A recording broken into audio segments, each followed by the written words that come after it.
Alright, so I'm just hanging out with the crew of dogs here this morning, and all of these dogs have been here for a week here for Shadow, a few weeks for Nova, Dom, obviously my dog here, and then we've got Paris here, and she's the new dog here.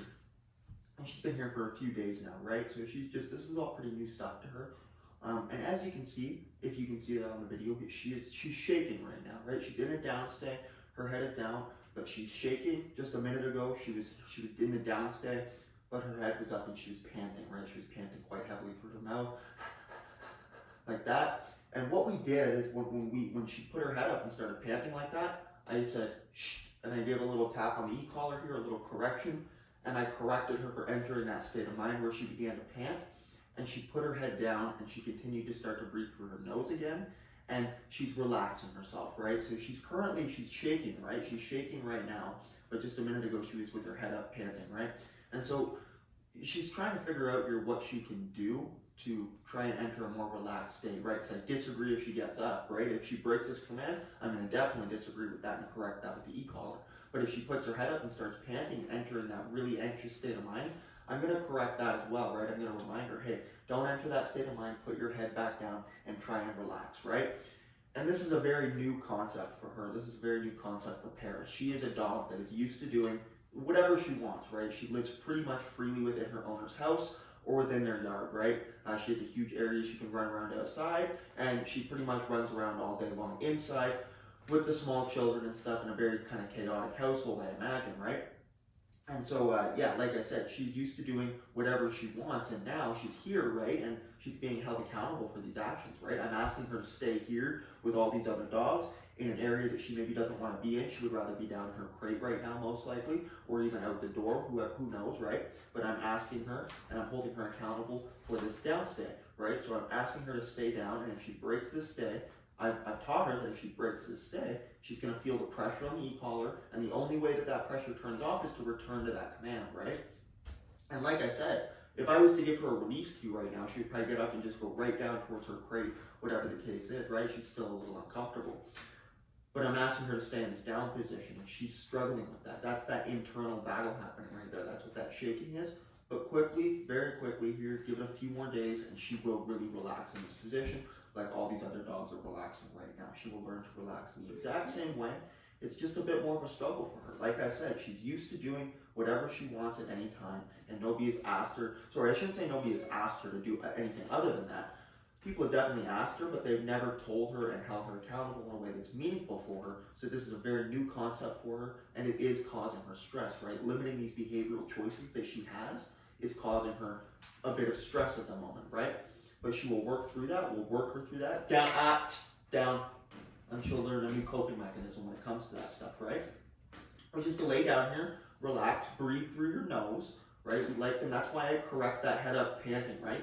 It goes from this nice down state here that these dogs are doing, to the shaking, to the head up panting, to whining, and then they get up and break their command and do something else that we don't want them to do, right? And once they enter that state of mind where that head goes up and they start panting, that's when bad choices happen, right? Whether it's breaking a command or, fighting somebody, depending on what the situation is, right? If they're stressed in that command and their head is up panting like that, they can make any bad decision, right, in that moment. So we correct that, we put them into that down state, we help them enter that more relaxed state of mind, that double down as we like to call it, right?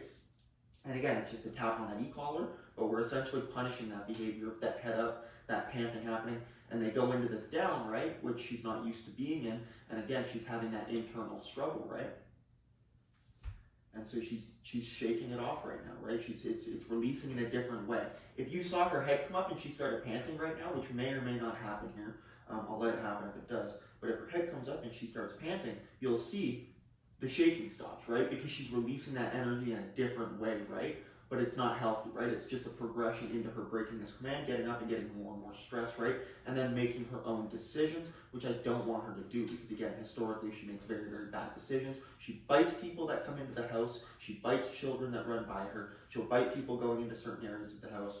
And she will protect her owners and she will resource guard them, right, out in public or whatever the case is, right?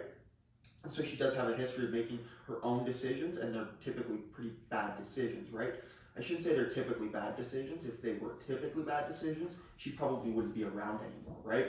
And that's the thing with her, is she's capable of making her own decent decisions until things get exciting, until things get arousing for her, right? Until a resource enters the room, and then it's her making the decision, and then that's when it's a bad decision, right? So we're, again, limiting her behavioral choices, so there's only so many things that she can do, and if she does anything outside of the realm of what we want here, it's going to get corrected, right? And again, new concept causing her stress, she'll get it very quickly, and she'll realize, oh, I can just relax like these other dogs, right? Somebody walks in this door behind us here, what's she gonna do? She's gonna get up and bark, probably break her command.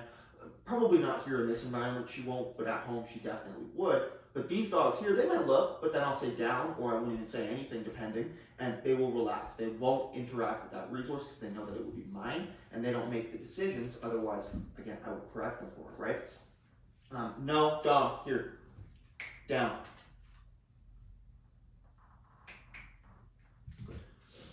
And so again, it's one of those things where that's why she's shaking now. But after a few more days here, this will go away. In this environment, right, once we bring her into public and ask her to do the same thing, we'll probably see the shaking come back again, right? And it will go away again slowly, right? She goes home to her owners, they ask her to do these commands, they might see this shaking too, right? They might see this behavior. They might see that head up panting and stuff, right? So it's going to be their job, your job, to correct that and return that dog to this state of mind so it becomes a habit for them to, oh, when I get stressed, I can enter this state of mind where I'm actually laying down and quickly relaxing, right? So again, it's something that we'll see go away soon, but it's something that we do see with these kinds of dogs, right? These dogs that aren't used to being held accountable. And I was saying there too, right? If she, I kind of lost track of my, hey, no, I'm fine.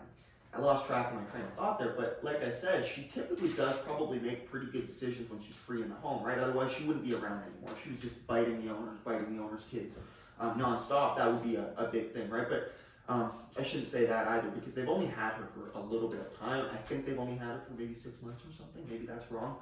I'll have Robin check in on that with me. Yeah, so they haven't had her for very long, but she's 4 years old, right? And she has had other homes, and they do know those homes were kind of a little bit sketchy, right? She was malnourished apparently when they rescued her, apparently abused, I don't know.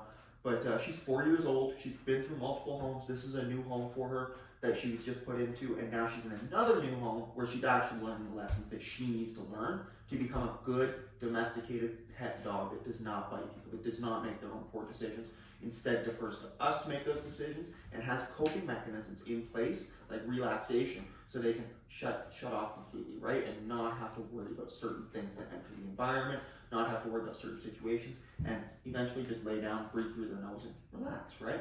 It'll happen, she'll get there. It'll take a little bit of time with this one though, right? 4 years old, right? So a lot of time with these old associations, right? So give us some time, but we'll get there. Stay tuned for her progress.